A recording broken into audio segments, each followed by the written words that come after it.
Hello everyone, easy solution classes में आपका स्वागत है। तो पिछले लेक्चर में हम लोगों ने कुछ बातें सीखी थी सरफेस केमिस्ट्री में। तो लेक्चर नंबर 2 हो चुका था। वहां पे हम लोग सीखे थे एडसॉर्प्शन क्या होता है, एब्सॉर्प्शन क्या होता है, और फिर आपको बताया गया था डिसॉर्प्शन और एडसॉर्प्शन का कुछ एग्जाम्पल पढ़े थे। अभी जो हम लोग पढ़ने जा रहे हैं वो mechanism of adsorption. Mechanism of adsorption, mechanism का मतलब होता है क्रियाविधि। मतलब आप बोल सकते हैं जैसे यहां पे हम लोग लिख रहे हैं तो ये इंक यहां पे जमा हो रहा है, तो क्यों हो रहा है? ये नीचे भी तो आ सकता था, लेकिन ये संचित हो रहा है, इस सॉलिड सरफेस पर क्या हो रहा है? जमा हो रहा है। क्यों हो रहा है? तो ये सब कारण यहाँ पे सीखेंगे। तो यहाँ पे दो चीजें यहाँ पे ध्यान देना है। जैसे मान लिया जाए ये कोई सॉलिड है, ये कोई सॉलिड है, ये इसका अंदर का सरफेस है जिसको बल्क बोलते हैं या इंटरफेस बोलते हैं, और ये आपका अपर सरफेस है, ये आपका ऊपर वाला सरफेस है, अपर सरफेस। ठीक है। तो सबसे पहली बात है, कोई मॉलिक्यूल्स यदि आता है या कोई गैस पार्टिकल्स जो भी हो इस पे यदि आएगा तो यहां पे क्या होगा? जमा होगा। इसके ऊपर में आके क्या होगा? अनबैलेंस फोर्स के कारण इस पे क्या होगा? जमा होगा। तो जो यहां पे जमा हो रहा है, जो यहां पे जमा हो रहा है उसको बोलते हैं एडजॉर्बेट। याद रखेंगे, एडजॉर्बेट। इसको बोलते हैं अधिशोष्य।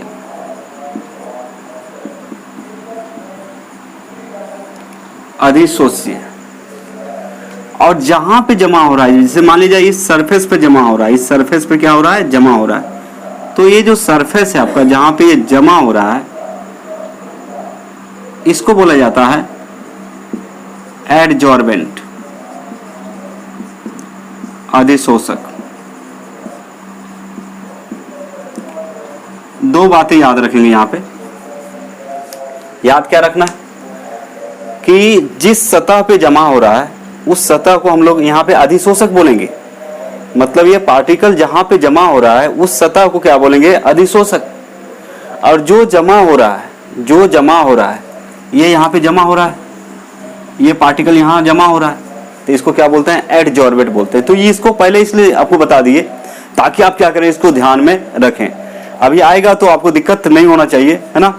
तो चलिए हम लोग क्या सीखते हैं। सबसे पहले मैकेनिज्म ऑफ एडसॉर्प्शन, मतलब अधिशोषण का क्रियाविधि कैसे होता है, क्या क्या फोर्सेस लगते हैं, क्या क्या कारण है, एक्सोथर्मिक होता है कि इंडोथर्मिक होता है। ऑब्जेक्टिव में बहुत ज्यादा मदद करने वाला है ये अभी जो पोर्शन पढ़ाने जा रहे हैं, है ना। जैसे पूछ देगा एडसॉर्प्शन जो है एक्सोथर्मिक होता है या इंडोथर्मिक होता है। तो एक्सोथर्मिक मतलब होता है आपका उष्माक्षेपी, मतलब उष्मा का निकलना, और इंडोथर्मिक का मतलब होता है उष्माशोषी, मतलब उष्मा को ग्रहण करना, एक्सेप्ट करना। ठीक है, हीट को एक्सेप्ट करना। तो चलिए एक एक चीज करके हम लोग यहाँ पे अभी सीखेंगे, आराम से सीखेंगे।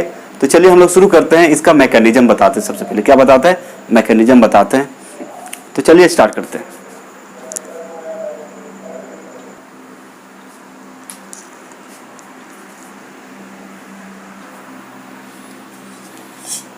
तो आइए हम लोग सीखते हैं मैकेनिज्म क्या होता है। मैकेनिज्म का मतलब क्रियाविधि। ठीक है, मतलब प्रोसेस क्या है। यदि कोई पार्टिकल्स किसी सॉलिड सरफेस हो या लिक्विड सरफेस हो उस पे आके एक्युमुलेट होता है, मतलब जमा होता है, तो उसके पीछे का कारण क्या है।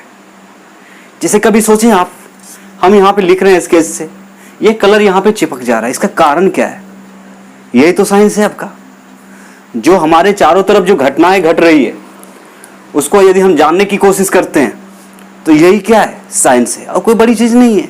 अब सरफेस केमिस्ट्री पढ़ रहे हैं तो कोई सोचेंगे बहुत बड़ा चीज पढ़ रहे हैं, नहीं, बस ऑब्जर्वेशन की क्षमता होनी चाहिए हमें, ऑब्जर्वेशन की मतलब कैपेसिटी होनी चाहिए हमें। उसके बाद जो है साइंस बहुत ही आसान है, बहुत ही आसान है, और बहुत ही मतलब लाभदायक है आपके लिए।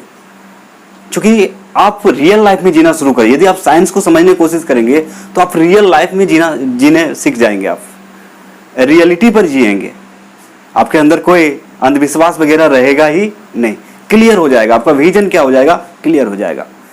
तो कहने का मतलब जैसे अभी यहाँ पे लिख रहे हैं हम लोग, ये कलर पार्टिकल्स जो है यहाँ पे चिपक रहा है, एक्युमुलेट हो रहा है, जमा हो रहा है। एक्युमुलेशन का मतलब होता है संचित होना, जमा होना। तो ये क्यों हो रहा है, इसके पीछे का कारण क्या है, ये हमें अभी पता चलने वाला है। तो मैकेनिज्म बताएगा। मैकेनिज्म मतलब क्या है, जैसे आप घर में सब्जी भी बनाते हैं तो उसका भी तौर तरीका होता है नहीं, या फिर मार्केट से लाते हैं सब एक ही बार कढ़ाई में डाल देते हैं, हो गया सब्जी बन गया, नहीं, उसका भी क्या होता है, मैकेनिज्म होता है। मैकेनिज्म क्या है, मार्केट से यदि आप सब्जी लाते हैं तो सबसे पहले प्रायोरिटी है, सबसे पहले उसको धोएं। धोने के बाद जो बेस्ट हैं, जो नहीं चाहिए, अनवांटेड चीज जो है, उसको काट के क्या करते हैं, निकाल देते हैं। फिर कटिंग करते हैं उसका, ठीक है। कटिंग करने के बाद जो भी मसाला है उसको रेडी करते हैं, प्याज काटते हैं, कढ़ाई चढ़ाते हैं। तो स्टेप है कि नहीं। उसके बाद जब गर्म होता है तेल डालते हैं, कुछ फोरन डालते हैं, है ना, जीरा वगैरह या फिर जो भी प्याज काट के रखे हैं उसको डालते हैं। वो यदि गर्म होता है तो फिर से डालते हैं सब्जी, फिर मसाला डालते हैं। तो ये क्या है, एक मैकेनिज्म है। तो मैकेनिज्म शब्द आया है तो इससे आपको टेंशन लेने की जरूरत नहीं है। क्रिया विधि, हर एक चीज का क्या होता है, प्रोसेस होता है। हर एक चीज का क्या होता है, प्रोसेस। जैसे आप भी स्टूडेंट है तो आपका भी एक मैकेनिज्म होता है। हर एक स्टूडेंट का अलग अलग क्या होता है, मैकेनिज्म होता है पढ़ने का।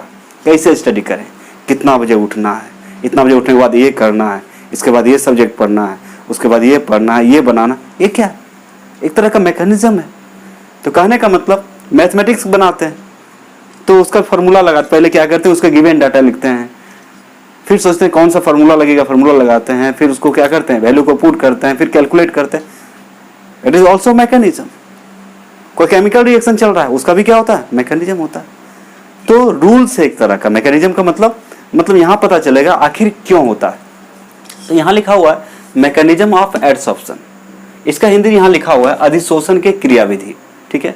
सबसे पहले क्या होता है, unbalanced forces of adsorbent are responsible for attracting the adsorbate particles. यहाँ पे समझना पड़ेगा, एडजॉर्बेट अभी बताए थे, है ना, एडजॉर्बेंट भी बताए थे, पार्टिकल्स ऑन इट्स सरफेस। मतलब ये बता रहा है कि अधिशोषक के असंतुलित बल जो है अधिशोष्य कणों को आकर्षित करने के लिए उत्तरदायी होता है। तो यहाँ पे तो टेंशन है आपको, अधिशोष्य क्या होता है, अधिशोषक क्या होता है। अरे भाई, ये जो बोर्ड है जिसपे हम लिख रहे हैं, ये सॉलिड सरफेस है, इसको एडजॉर्बेंट कहा जाता है। ये बोर्ड को क्या बोलेंगे, एडजॉर्बेंट। अभी के लिए एग्जांपल बता रहे हैं। और इस पर कौन जमा हो रहा है, इंक, तो इंक हो जाएगा एडजॉर्बेट। मतलब यहाँ पे जो प्रोसेस चल रहा है, यहाँ बोर्ड का सरफेस ये हो गया एडजॉर्बेंट और इंक हो गया एडजॉर्बेट। इंक क्या हो गया, एडजॉर्बेट। समझने की कोशिश करें, बहुत ही आसान होता है, आप सिर्फ क्या करें, ध्यान देंगे, ठीक है। तो क्या बता रहा है यहाँ पे कि अधिशोषक के असंतुलित बल अधिशोष्य कणों को, अधिशोषक के असंतुलित बल अधिशोष्य कणों को क्या करने के लिए, संचित करने या फिर बोल सकते हैं आकर्षित करने के लिए उत्तरदायी होता है। कहने का मतलब हम भी जाते हैं, जब बाहर जाते हैं तो हमारा बॉडी के सरफेस के ऊपर, फेस में यदि धुआं वगैरह निकल रहा है या फिर धूल कण चल रहा है तो क्या होता है, बैठ जाता है। क्यों, क्योंकि ये जो अपर सरफेस है इस पे अनबैलेंस फोर्स होता है। क्या होता है, अनबैलेंस फोर्स। और अनबैलेंस फोर्स मतलब असंतुलित बल जो है, जो आपका धूल का कण है वो क्या करता है, आकर्षित करता है और यहाँ क्या करता है, जमा कर लेता है। अब जिसको मेकअप का शौक है वो क्या करते हैं, पाउडर लगाते हैं।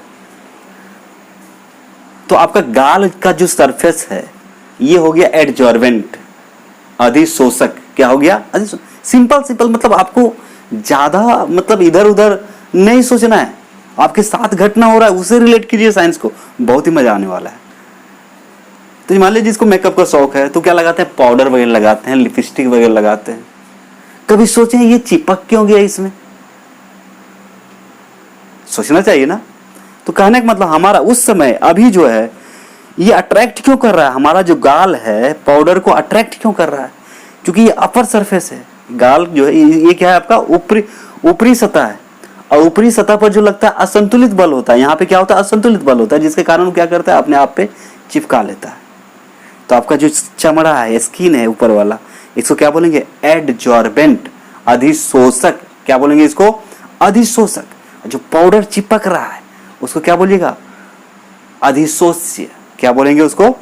अधिशोष्य पदार्थ, अधिशोष्य कण। आ रहा है समझ में? तो इधर भी तो यहां भी तो सरफेस केमिस्ट्री है। यदि मेकअप करते तो इसमें भी क्या है? सरफेस केमिस्ट्री है। आ रहा है समझ में बात? टेंशन नहीं लेने का।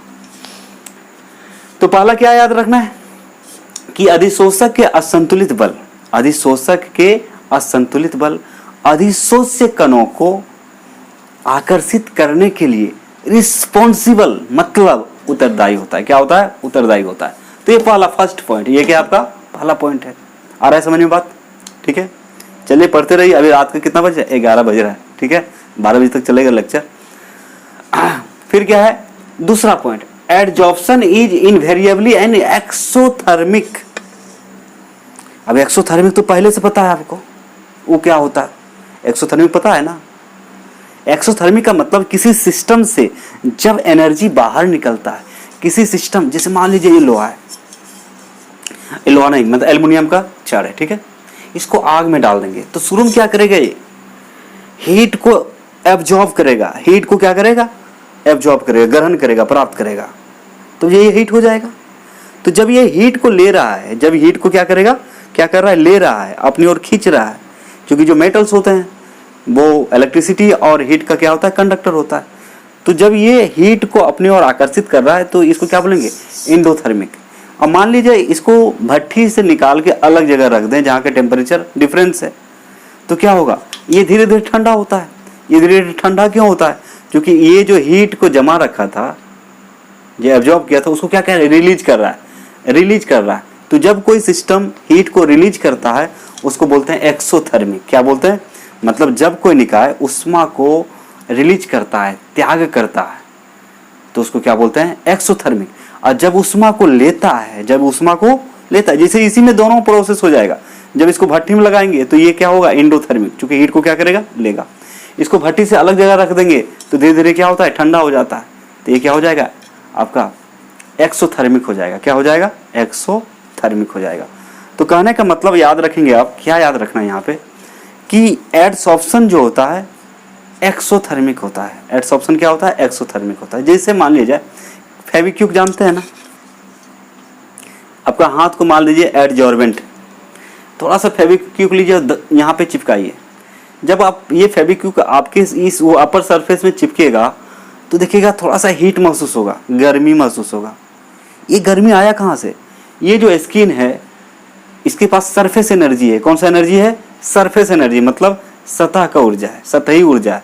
और ये ऊर्जा क्या होता है? रिलीज होता है। जब वो चिपकता है तो इसको क्या करता है? यहाँ का जो ऊर्जा है रिलीज होता है। इसलिए कैसा महसूस होता है?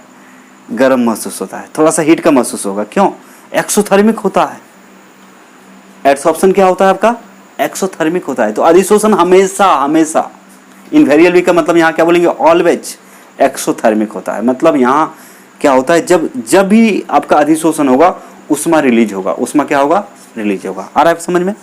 ठीक है, तो adsorption is invariably an exothermic process, मतलब अधिशोषण हमेशा क्या होता है? यहाँ पे लिखा हुआ अधिशोषण हमेशा ऊष्माक्षेपी प्रक्रम होता है।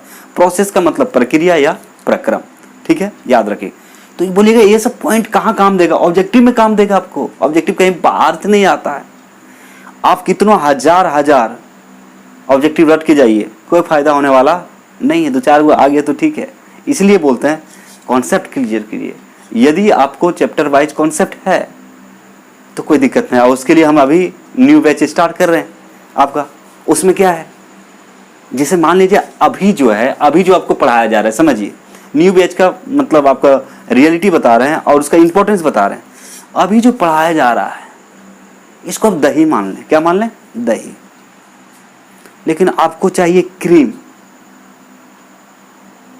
आपको क्या चाहिए? क्रीम चाहिए। तो दही को मोथना पड़ेगा कि नहीं पड़ेगा? तो मोथने के बाद जो साइड हो जाएगा वो क्या होगा? क्रीम। ठीक उसी प्रकार अभी जो आपको पढ़ाया जा रहा है, रियलिटी बता रहे हैं, अभी जो आपको पढ़ाया जा रहा है वो सिंपल वे में बोले तो पूरा पढ़ाया जा रहा है, पूरा पढ़ाया जाए। इसको मत के अलग नहीं किया जा रहा है क्वेश्चन को कि ये इंपॉर्टेंट नहीं है, ऐसा नहीं किया जा रहा है। आपको तो अभी टोटल पढ़ना है, पूरा सिलेबस पढ़ना है। समझ में आ रहा है ना? तो इसको तो पूरा पढ़ा रहे हैं। लेकिन जो आपका जो मतलब 1 सितंबर को जो बैच स्टार्ट हो रहा है वो भी लाइव होगा आपका यूट्यूब पे, नहीं अलग सिस्टम से, उसका कंडीशन अलग है। आपको तो बोले थे कांटेक्ट कर लेने, नंबर दे चुके हैं, पिछले लेक्चर में बता दिए 7439278900। तो वहां पे जो बताया जाएगा, बहुत बच्चे बोले सर, एक बच्चे कमेंट किया सर, बोले क्या बोलो। तो बात ये है, मान लीजिए अभी जो पढ़ा रहे हैं ये बोर्ड के लिए नहीं है, हम बोलेंगे है, तो फिर उसमें बोल रहे हैं कि बोर्ड के लिए इंपॉर्टेंट है। अरे भाई अभी क्या बताया, क्या बताया गया, उसमें जो बताया, इसमें तो सब कुछ पढ़ रहे हैं, लेकिन उसमें जो पढ़ाया जाएगा आपको ओनली फॉर बोर्ड, टोटल चीज नहीं पढ़ाया जाएगा आपको। कहने का मतलब है, कहने का अर्थ है वही पढ़ाया जाएगा, वही लिखाया जाएगा जो डायरेक्ट आपको बोर्ड को फोकस करेगा और अधिक से अधिक नंबर ला सकते हैं। यहाँ तो सब कुछ पढ़ाया जाए, भेड़ बकरी गधा सब कुछ पढ़ाया जा रहा है, आए न आए उससे कोई मतलब नहीं है। यहाँ ऐसा थोड़े है, अब चैप्टर पढ़ा रहे तो पूरा पढ़ाना पड़ेगा ना, नहीं तो बाद में कोई बच्चा बोलेगा सर इसको तो छोड़ दिए। तो यहाँ ये तो आपका मेन कोर्स हो गया जो कि पूरा पढ़ना है, लेकिन वहाँ क्या करना है, वहाँ वही पढ़ना है जो आपको बोर्ड में हेल्प करेगा। अब बोलिए ये नहीं करेगा, ये भी करेगा, तो इतना पढ़ो पूरा, इतना सारा सिलेबस है पूरा पढ़ो, हो पूरा। पता चला मेहनत इतना किए, मेहनत तो इतना किए, नंबर इतने आया। स्मार्ट वर्क नामक एक चीज होता है, तो वहां स्मार्ट पढ़ाई होगा। समझ में आ रहा है ना। जैसे आपको बताए कि दही में तो क्रीम है ना, दही में तो सब कुछ है, क्रीम है, सब कुछ है, तो उसको क्या, क्रीम को अलग करने के लिए कुछ करना पड़ता है कि नहीं पड़ना है, मथना पड़ता है उसको, तब जाके अलग होता है। ठीक उसी प्रकार अभी जो सबको सिलेबस पढ़ाया जा रहा है बोर्ड के लिए ही है, इसमें सब कुछ बताया जा रहा है, लेकिन वहाँ जो पढ़ाया जाएगा वो क्रीम होगा आपका, जो ओनली फॉर बोर्ड होगा। ये भी ओनली फॉर बोर्ड ही है, लेकिन इसमें सब कुछ है, आए चाहे नहीं आए सब कुछ समझना है, पूरा दुनिया को समझना है। अब वहाँ सिर्फ टारगेट क्या रहेगा, मंजिल के टारगेट रहेगा कि यहाँ पहुँचना है, इतना नंबर लाना है। बात को समझिए, आप लोग बड़े हो रहे हैं, छोटे नहीं। ऐसा ऐसा कमेंट करते हैं, आई कंफ्यूज, क्यों कंफ्यूज भाई ठीक है, अच्छी बात है, कमेंट किए, नहीं समझ में आया, अब समझ में आ गया होगा। ठीक है, तो जिनको उस बैच में ज्वाइन करना है वो लोग क्या करेंगे, जल्दी से कांटेक्ट करेंगे, और टाइमिंग बता दिया जाएगा आपको। टाइमिंग शाम का समय रहेगा एक्चुअली, क्योंकि सुबह बहुत सारे क्लास रहते हैं, तो हम लोग फ्री होकर क्लास करेंगे, तब पूरा लाइव बिंदास, एक नंबर प्रैक्टिस, जब तक समझ में आए तब तक पढ़ते रहो, कोई दिक्कत नहीं है, क्योंकि उसमें तो सब कुछ पढ़ना नहीं है, उसमें तो हमें फोकस करना है सिर्फ। और इसमें क्या है, सब कुछ सीखना है आपको, पहले सीखना है सब कुछ, तो ध्यान देंगे। तो यहाँ पे क्या है आपका, इन एट्स ऑप्शन एंथैल्पी एंड एंट्रोपी, दो शब्द आए यहाँ पे। एंथैल्पी, एंथैल्पी एक तरह का हीट है, entropy of the system decrease, मतलब एंथैल्पी मतलब एक तरह का हीट एनर्जी है जो कि डिक्रीज कर जाएगा। अब बोलिए डिक्रीज क्यों कर गया, क्योंकि इसके पहले बता चुके हैं, जो एडसॉर्प्शन होता है वो आपका एक्सोथर्मिक होता है। तो सिस्टम से जब हीट निकल रहा है, सिस्टम से हीट निकल रहा है, तो इसका एंथैल्पी क्या होगा, डिक्रीज कर जाएगा। चेंज इन एंथैल्पी नेगेटिव हो जाएगा। जब कोई सिस्टम एक्सोथर्मिक है तो उसका चेंज इन एंथैल्पी क्या होता है, नेगेटिव, मतलब डिक्रीज कर रहा है। अब बोलिएगा एंट्रोपी क्या है, एंट्रोपी का मतलब होता है सतही ऊर्जा, सरफेस एनर्जी। क्या बोलेंगे यहाँ पे, एंट्रोपी का मतलब बोलेंगे यहाँ पे जो एंट्रोपी है, एंट्रोपी इसको बोलते हैं सरफेस एनर्जी, जो कि डिक्रीज कर जाएगा। जैसे आपको बोले कि फेविक्विक को चमड़ा अपना जो है हाथ में लगा, मतलब सटाइए, तो हीट निकलता है ना, तो पहले जितना ऊर्जा है इस सतह पे उतना ऊर्जा रहेगा फेविक्विक को लगाने के बाद, सब चिपकने के बाद। जब उसका अधिशोषण होगा तो उसके बाद क्या, मतलब यहाँ पे क्या बोल सकते हैं, उतना एनर्जी रहेगा नहीं रहेगा, क्योंकि वो निकल चुका है। तो सरफेस एनर्जी घट जाता है, सतही ऊर्जा, जिस सतह पे अधिशोषण होगा उस सतह का ऊर्जा कम हो जाएगा, तो उसी को क्या बोलते हैं, सरफेस एनर्जी। सरफेस एनर्जी का मतलब होता है सतही ऊर्जा या सतह का ऊर्जा। ठीक है, वही लिखा है। अधिशोषण में एंथैल्पी एवं एंट्रोपी घटता है। तो एंट्रोपी का मतलब क्या है, सतह की ऊर्जा एक तरह का। ठीक है, याद रखिएगा। अधिशोषण में एंथैल्पी एवं एंट्रोपी क्या होता है, घटता है। फिर delta H of adsorption is always negative. Delta H का मतलब चेंज इन हीट, याद रखेंगे। यहां डेल्टा एच का मतलब है change in heat, always negative. क्यों नहीं नेगेटिव होगा? मान लीजिए इसको टेम्परेचर कर दिया 100 डिग्री सेल्सियस, या पानी लीजिए आप, पानी को गर्म कर दिया 100 डिग्री सेल्सियस, चूल्हा से हटा दीजिए, तो वो उसका हीट क्या होगा? वो तो आपका एटमॉस्फेरिक टेम्परेचर पे आना चाहेगा, तो हीट को क्या करेगा? रिलीज करेगा। तो फाइनल हीट क्या है? कम है। और शुरू में हीट कितना था? 100 डिग्री सेल्सियस। मान लीजिए शुरू में आपका हीट था पानी का, जब बॉईल किए थे 100 डिग्री सेल्सियस, उसको 1 घंटा के लिए बाहर रख दिए। अब मान लीजिए हो गया रूम का टेम्परेचर 25 डिग्री सेल्सियस, तो फाइनल टेम्परेचर कितना हो गया? 25 डिग्री सेल्सियस। और इनिशियल में कितना था? 100 डिग्री सेल्सियस। तो 25 माइनस 100 कितना आएगा? -75। घटा कि बढ़ा? घटा। तो जब एक्सोथर्मिक है सिस्टम, तो उसका सब कुछ नेगेटिव होगा। Enthalpy, change in enthalpy, change in heat, जो भी बोलिए सब नेगेटिव होगा। तो डेल्टा एच का मतलब होता है चेंज इन हीट, उष्मा में परिवर्तन। जिसको हिंदी जानना है क्या बोलते हैं इसको? उष्मा में परिवर्तन। हमेशा क्या होता है? ऋणात्मक होता है। तो आपसे पूछेगा कि मान लीजिए डेल्टा एच का एडसॉर्प्शन के लिए, अधिशोषण के लिए डेल्टा एच का मान क्या होता है? नेगेटिव, पॉजिटिव, दोनों, इनमें से कोई नहीं, तो क्या चुनिएगा? हमेशा नेगेटिव। एंट्रोपी और एंथैल्पी क्या होता है? नेगेटिव।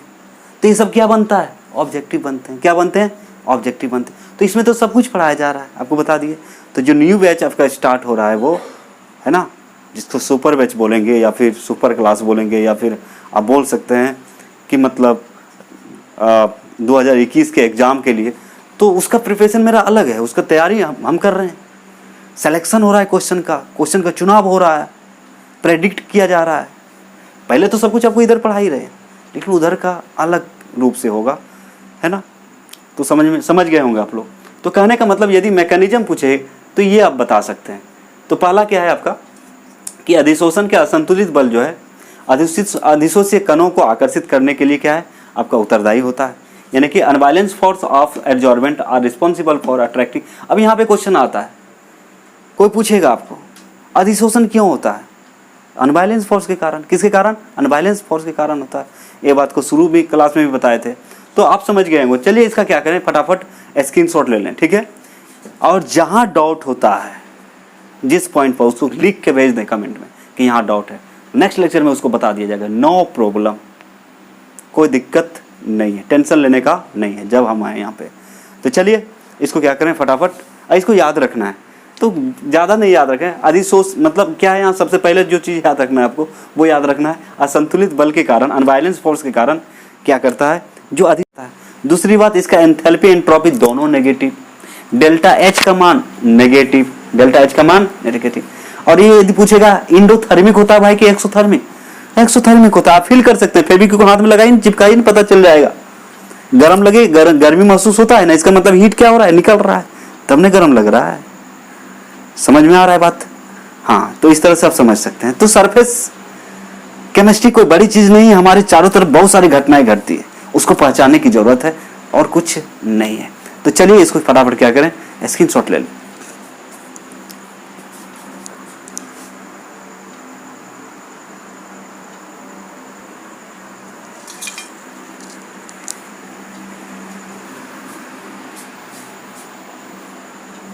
तो अभी आप लोग जो देख रहे हैं वो है आपका टाइप्स ऑफ एडसॉर्प्शन। यदि आपसे पूछा जाए टाइप्स ऑफ एडसॉर्प्शन क्या होता है, तो टाइप्स ऑफ एडसॉर्प्शन दो प्रकार के होते हैं। एक होता है फिजिकल एडसॉर्प्शन, जिसको फिजिसॉर्प्शन भी कहा जाता है, और दूसरा होता है केमिकल एडसॉर्प्शन, जिसको केमिसॉर्प्शन कहा जाता है। तो फिजिकल एडसॉर्प्शन को फिजिसॉर्प्शन, केमिकल एडसॉर्प्शन को केमिसॉर्प्शन। मतलब भौतिक अधिशोषण, रासायनिक अधिशोषण। रासायनिक अधिशोषण को एक नाम और दिया गया है रसोपशोषण। इसका डिफरेंस पूछता है कभी कभी, इसका डिफरेंस पढ़ाएंगे आपको बाद में। इसके बाद जो लेक्चर होगा वो डिफरेंस होगा, डिफरेंस बिटवीन फिजिसॉर्प्शन एंड केमिसॉर्प्शन आपको पढ़ाया जाएगा। तो सबसे पहले आपको याद रखना है, यदि कोई पूछे how many types of adsorption, तो there are two types of adsorption. First is physical adsorption और physisorption, second one chemical adsorption और केमिसॉर्प्शन। फिजिकल एड्सॉर्प्शन को बोलते हैं भौतिक अधिशोषण, और केमिकल एड्सॉर्प्शन को रासायनिक अधिशोषण, या केमिकल एड्सॉर्प्शन को केमिसॉर्प्शन भी बोलते हैं, जिसका मतलब होता है रसोवशोषण। तो ये आखिर होता क्या है? मान लीजिए जाए, सबसे पहले आपको बता रहे हैं कि फिजिकल एड्सॉर्प्शन क्या होता है, पहले समझ लें, उसके बाद लिखना तो है ही। तो फिजिकल एड्सॉर्प्शन क्या होता है बच्चे? जैसे मान लीजिए जाए एक सॉलिड सरफेस है, एक है आपका सॉलिड सरफेस है, और गैस इस पर आके जमा हो रहा है, गैस इस पर आके क्या हो रहा है? जमा हो रहा है। जैसे मान लीजिए चारकोल पाउडर लीजिए, आपको बता रहे थे गैस सिलेंडर के बारे में, चारकोल पाउडर लेते हैं और चारकोल पाउडर के ऊपर कौन कौन जमा हो जाता है? आपका O2 हो जाता है, NH3 हो जाता है, SO2 हो जाता है, CO हो जाता है, जमा हो जाता है। तो मान लीजिए ये जो जमा हो रहा है, इनके बीच का जो फोर्स होता है बहुत कम होता है। इसका फोर्स क्या होता है? मान लीजिए हीट करेंगे तो गैस क्या हो जाएगा? उड़ जाएगा, वहां से हट जाएगा। तो मान लीजिए कोई सॉलिड सरफेस है, उस पर गैस जमा हो रहा है। मान लीजिए जाए आपका, देखिए एक ही चीज से बहुत कुछ समझा सकते हैं आपको, कोई दिक्कत नहीं है। ये आपका सॉलिड सरफेस है और इसमें जो है गैस मॉलिक्यूल्स का एक्यूमुलेशन हो रहा है। एक्यूमुलेशन का मतलब जमा हो रहा है, और जमा तो हो रहा है, लेकिन मान लिया जाए इनके इस सरफेस और गैस मॉलिक्यूल्स के बीच का जो फोर्स है बहुत ही कमजोर है। बहुत कमजोर है तो आसानी से हटा सकते हैं ना, उसको आसानी से हटा सकते हैं, मतलब कोई रासायनिक बंधन नहीं बना रहा है, सीधा बात है। मतलब कोई सॉलिड सरफेस है और उसमें जो है आपका गैस मॉलिक्यूल्स एक्यूमुलेट हो रहा है, मतलब जमा हो रहा है। क्या हो रहा है? इस पर देखिए जमा हो रहा है। तो इसको हम लोग बोलेंगे फिजिकल एड्सॉर्प्शन बोलेंगे या फिजिसॉर्प्शन बोलेंगे। इसलिए बोलेंगे क्योंकि यहाँ पे जो बल है इस सरफेस और गैस मॉलिक्यूल्स के बीच का, वो वंडरवाल फोर्स है। वंडरवाल फोर्स बहुत ही कमजोर बल होता है। क्या होता है? बहुत ही कमजोर बल होता है। कमजोर होने के कारण इसको सिर्फ हीट करेंगे तो ये गैस क्या हो जाएगा? यहाँ से चला जाएगा, मतलब अपने जगह को छोड़ देगा। तो समझिए बात को। तो इसको बोलेंगे फिजिकल एड्सॉर्प्शन। क्या बोलेंगे? Physical adsorption. अब मान लिया जाए यदि यही गैस इस सॉलिड सरफेस पर रासायनिक बंधन बना लेता है, यही गैस जो सॉलिड सरफेस पर क्या बना लेता है? रासायनिक बंधन बना लेता है, तो उसको हम लोग क्या बोलेंगे? केमिसॉर्प्शन या केमिकल एड्सॉर्प्शन। केमिसॉर्प्शन या केमिकल एड्सॉर्प्शन, दैट्स इट। और इसमें कुछ है नहीं, बहुत ही सिंपल था, है ना। तो यदि कोई पूछेगा कि how many types of adsorption, तो बोलेगा 2 टाइप्स। What types? तो नेम है इसका physical adsorption, फिजिसॉर्प्शन, chemical adsorption, chemisorption. ठीक है। अब जो आपको समझाए यहाँ पे वही चीज यहाँ लिखा हुआ है। तो यहाँ पे देखिए टाइप्स ऑफ एड्सॉर्प्शन, अधिशोषण के प्रकार। तो फिजिकल एड्सॉर्प्शन को क्या बोल सकते हैं? तो आपको यदि एग्जाम में फिजिकल एड्सॉर्प्शन रहे या फिजिसॉर्प्शन रहे, दोनों क्या है? सेम है। केमिकल एड्सॉर्प्शन रहे या केमिसॉर्प्शन रहे, दोनों क्या है? सेम है। इसी को ये कहते हैं या इसी को ये कहते हैं, वाइस वर्सा। तो फिजिकल एड्सॉर्प्शन देखिए या फिजिसॉर्प्शन क्या होता है? If the accumulation of gases, accumulation का मतलब संचित होना, संचयन होना, जमा होना, of gases on the solid surface due to weak van der Waal force। weak van der Waal force मतलब दुर्बल van der Waal बल, कमजोर बल को हम van der Waal बल कहते हैं। ठीक है। then this types of adsorption is called फिजिसॉर्प्शन। अब यहाँ एग्जाम में क्या आता है? यहाँ से क्वेश्चन पूछ देता है कि मान लीजिए कोई सॉलिड सरफेस है, उसमें गैस का एक्यूमुलेशन हो रहा है, तो वहाँ कौन सा फोर्स लगेगा? केमिकल बॉन्ड बनेगा या van der Waal फोर्स लगेगा? तो आप बोलिएगा van der Waal फोर्स के कारण होता है। तो ये एक बात आपको याद रखना है कि फिजिकल एड्सॉर्प्शन जो होता है van der Waal फोर्स के कारण होता है, फिजिकल एड्सॉर्प्शन जो होता है van der Waal बल के कारण होता है। याद रखें, कॉपी में बैठा लें। ठीक है। तो बोल रही है ड्यू टू द एड्सॉर्प्शन, क्या बोलते हैं? van der Waal forces, then this types of adsorption is called physisorption या फिजिकल एड्सॉर्प्शन बोल सकते हैं। यदि ठोस के पृष्ठ पर गैसों का संचयन दुर्बल van der Waal बलों के कारण होता है, तो इस प्रकार के अधिशोषण को क्या कहते हैं? भौतिक अधिशोषण कहते हैं। मतलब यदि किसी ठोस के सतह पर गैसों का जमा होना या संचयन दुर्बल van der Waal बलों के कारण होता है, तो उसको क्या बोलते हैं हम लोग? भौतिक अधिशोषण कहते हैं। क्या कहते हैं? भौतिक अधिशोषण। बहुत सिंपल था। इसका उल्टा यहाँ पे देखिए, केमिकल एड्सॉर्प्शन या केमिसॉर्प्शन, इसको बोलते हैं, यहाँ हिंदी लिखा हुआ रासायनिक अधिशोषण या रसोपशोषण इसका। तो if the accumulation of gases on the solid surface due to chemical bond, तो याद रखेंगे कि केमिसॉर्प्शन जो होता है या केमिकल एड्सॉर्प्शन होता है, वो केमिकल बॉन्ड बनने के कारण होता है। कहने का मतलब कोई गैस यहाँ पे जमा हुआ और ये क्या करेगा? रासायनिक बंधन बना लेगा। तो ये आसानी से इसको हटा नहीं सकते आप। ठीक है। तो if the accumulation of gases on the solid surface due to chemical bond, then this types of adsorption is called chemisorption या केमिकल एड्सॉर्प्शन। तो this types of adsorption is known as chemisorption या chemical adsorption बोल सकते हैं। तो यदि ठोस के पृष्ठ पर गैसों का संचयन रासायनिक बंधनों के कारण होता है तो इस प्रकार के अधिशोषण को रसोपशोषण या रासायनिक अधिशोषण कहते हैं। तो कहने का मतलब यहाँ पे आप देख लिए, ये दोनों जब देख लिए तो इसका डिफरेंस एग्जाम में पूछता है, what is difference between chemisorption and physisorption. 5 marks 2 marks 3 marks जो भी पूछ सकता है, कोई दिक्कत नहीं है। तो आपको समझाएंगे, लिखवाएंगे नेक्स्ट लेक्चर में। अभी रात बहुत ज़्यादा हो रहा है, 11:25 हो चुका है, ठीक है, सुबह 5 बजे उठना भी रहता है। तो कहने का मतलब फिर नेक्स्ट लेक्चर में उसको हम बताएंगे। फिलहाल इतना आप सीख लिए। अच्छा यदि लगा वीडियो तो थम्स अप भेजेंगे और स्माइली भेजेंगे, समझ में आया या नहीं है इन्फॉर्म करते रहिएगा हमको, तब ना अंदर से बनता है नहीं बच्चा समझ रहा है, चलो पढ़ाओ, रात हो या दिन कोई दिक्कत नहीं है। अब कोई रिस्पॉन्स ही नहीं आएगा तो फिर नहीं लगता है कि वीडियो बनाए या नहीं बनाए, है ना। तो कहने का मतलब इस तरह से आप समझ गए होंगे कि रसोपशोषण में या रासायनिक अधिशोषण में रासायनिक बंधन के कारण होता है, अधिशोषण जो है रासायनिक बंधन के कारण होता है। लेकिन आपका जो है फिजिकल एडसॉर्प्शन मतलब भौतिक अधिशोषण में जो अधिशोषण होता है वो दुर्बल वंडरवाल बलों के कारण होता है, दुर्बल वंडरवाल बलों के कारण होता है। इतना ही आपको याद रखना है, 2 बात। फिर नेक्स्ट लेक्चर में आपको बताया जाएगा what is difference between chemisorption and physisorption. वहाँ से बहुत सारे ऑब्जेक्टिव क्वेश्चन बन सकते हैं, या फिर यदि पूछेगा तो 2 नंबर में पूछ सकता है, 3 नंबर में पूछ सकता है, 5 नंबर में भी पूछ सकता है, डिपेंड करता है जो क्वेश्चन सेट कर रहा है। अभी तो आपको सब कुछ पढ़ा रहे हैं, अभी तो क्या कर रहे हैं, सब कुछ पढ़ाया जा रहा है, एक भी चीज़ नहीं छोड़ा जा रहा है, छोटा छोटा चीज़ को भी नहीं छोड़ा जा रहा है, सब कुछ पढ़ाया जा रहा है, ठीक है। तो ठीक है बच्चे, नेक्स्ट जो न्यू बैच है आपका सुपर बैच के लिए आप रेडी हो जाएं, है ना। आप समझ ही गए होंगे कि उसमें क्या पढ़ाया जाएगा आपको, ठीक है। क्योंकि आपको बार बार एग्जाम नहीं आएगा, बार बार बोलते बार बार एग्जाम आपका आएगा नहीं, ठीक है। जो मोह माया है वो त्याग दीजिए आप, ठीक है। क्योंकि एजुकेशन में आप जितना हम लोग खर्च इधर उधर करते हैं फालतू में, उतना यदि हम एजुकेशन में करें तो बहुत कुछ कर सकते हैं हम लोग। लेकिन यहाँ सबसे बड़ा दिक्कत है, यहाँ सबसे बड़ा दिक्कत है, हर एक चीज़ में बच्चे खर्च करते हैं, लेकिन जब एजुकेशन की बात आती है तो वहाँ खर्च करना नहीं चाहते। यहाँ तक तो कॉपी किताब नहीं खरीदते हैं बच्चे। 12th का बहुत से ऐसे बच्चे हैं जिनके पास किताब नहीं होगा NCERT का, मतलब जो, और उसको सिलेबस भी पता नहीं होगा, बहुतों को सिलेबस भी पता नहीं है। तो जब तक इन्वेस्टमेंट नहीं होगा तब तक अर्निंग नहीं हो सकता है, लर्निंग नहीं हो सकता है।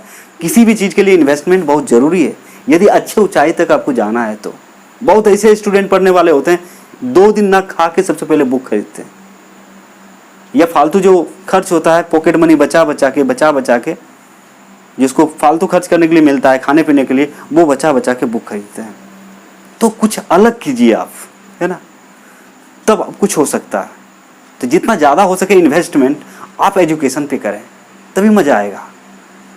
ऐसे कोई उपाय नहीं है, ज़्यादा सोचने से काम चलता नहीं है। कितना आता जाता है वो सब मत सोचिए, जो आपको चाहिए पहले उधर होना चाहिए, ठीक है।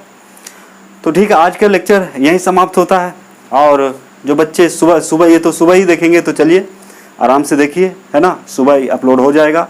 और क्या करेंगे, इसको जो पढ़ाया जा रहा है नोट करते जाएंगे, और कहीं यदि समझने में दिक्कत है तो बोल सकते हैं। एक्यूमुलेशन का मतलब होता है जमा होना, बहुत पहले बता चुके हैं, है ना।